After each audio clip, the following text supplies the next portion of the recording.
Let's see, what am I missing here? Oh yeah. Hat, check. Sunglasses, check. Pepsi, check. Notes, check. Sources, check. And thick skin, check. Let's go.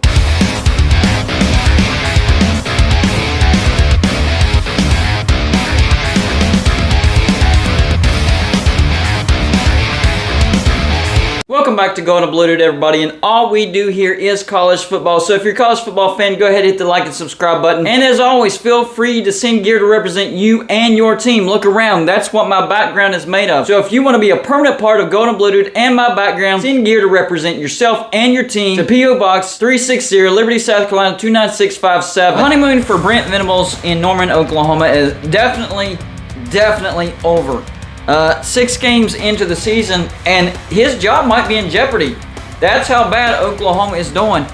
They started off great with 3 blowout wins: UTEP 45-13, Kent State 33-3, and remember, Georgia struggled with Kent State, so even that could be considered a great performance. At Nebraska, blew them out, a rivalry that a lot of people have forgotten. So that was a big win for Oklahoma in spite of Nebraska being very, very bad. They whooped Nebraska 49-14. Then they got into Big 12 play, and that's when problems started. I mean, big problems. So they lose to Kansas State 41-34. Kansas State should have honestly blown out Oklahoma, but Kansas State made some mistakes, kept Oklahoma in the game, and only won by a touchdown. Then they go on the road to TCU and get absolutely demolished 55-24. And then last week, their most hated rival, Texas, absolutely destroyed. Didn't score one single point. 49-0. People don't realize how important these rivalries are. That blowout loss is so bad, and they hate losing to Texas that much. Brent Venables is now on the hot seat. That's a fact. Brent Venables is on the hot seat. That's not even debatable. He's on the hot seat. That's how bad they don't like losing to Texas, and especially getting blown out 49-0. The biggest stat that pops out is, since Oklahoma has started Big 12 play, they've allowed 48 points per game. 48 points per game. That's not good at all. Well, the rest of their schedule doesn't lighten up all that much. They get number 19 Kansas at home. That should be a loss, to be honest with you. Then you get your bye week. So maybe a chance to regroup and figure things out, because immediately after that you have to go on the road to Iowa State. Iowa State's not a great team, but it's definitely tough to win in Ames, Iowa. The good news for Oklahoma fans, Iowa State's not a good offensive team at all. Bad news is they're an elite defensive team, top 10 in the nation. So they're like the Iowa of the Big 12. After that, they get Baylor at home. Who knows what Baylor really is? They've looked good and they've looked bad. Overall stats, not that bad. That is a very losable game. After that, on the road to West Virginia. West Virginia, arguably the worst team in the Big 12. However, they have a top 25 offense. That is a losable game. West Virginia could beat Oklahoma for the first time since joining the Big 12. And to be honest with you, it might not mean that much because we're so bad as well. After that, number 8, Oklahoma State at home. They're not going to win that game. Oklahoma State is way better than Oklahoma at this point in time. Unless there's some major adjustments and they figure out everything in the bye week and a miracle happens, you're going to lose to Oklahoma State at home. And then finally at Texas Tech, that's also a losable game. Texas Tech is actually better than Iowa State. It's a road game. Texas Tech beat Texas at home, so they most certainly could beat Oklahoma at home. So not any gimme games. Even the road trip to West Virginia, very losable. Oklahoma could miss a bowl this year. It is very feasible. I mean, they have to win 3 games to get to a bowl. Kansas, no, they're not winning that. At Iowa State, maybe, but probably not. Baylor at home, maybe, but probably not. At West Virginia, maybe, but they could lose that game. Oklahoma State at home, absolutely no way. And then at Texas Tech, maybe, but probably not. I'm thinking Oklahoma misses a bowl. That's bad news. And Oklahoma fans are officially on the Fire Brent Venables bandwagon. Not all of them. It's not an overwhelming majority. But even just a few people saying that should raise some eyebrows. That's ringing the alarm bell. That's saying, hey, it's time to start considering if Brent Venables was the right hire. I think, number one, you have to most definitely give him to the end of the season.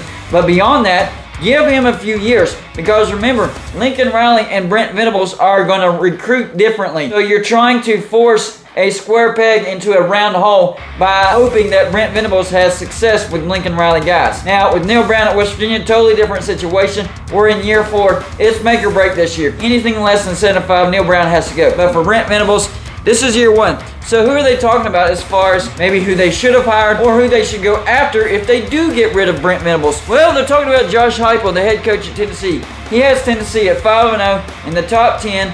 And I think Oklahoma could be a destination, not just a jumping spot like West Virginia. So maybe Oklahoma could convince Josh Heupal to come over to Oklahoma, back up the Brinks truck, and boom, there you go. You have yourself a head coach. But really, how good is Josh Heupal? Yes, he is turning Tennessee around, and they look like they could be a contender. But remember, Tennessee has started off 5-0 before under Butch Jones and then fell off. Didn't finish great. I think they finished 9-4, and I think that was in 2016. I could be wrong about the years and the actual finish, but I knew it was under Butch Jones after that Hail Mary when they beat Georgia. They were on cloud 9, 5-0. But it didn't finish well. So you're going to have to wait till the end of the year to figure out how good of a head coach Josh Heupal really is at Tennessee. Now, he's done a great job so far, but is he an elite head coach to take over at Oklahoma? I don't know. But the other big name, maybe even the bigger name, is Matt Rhule.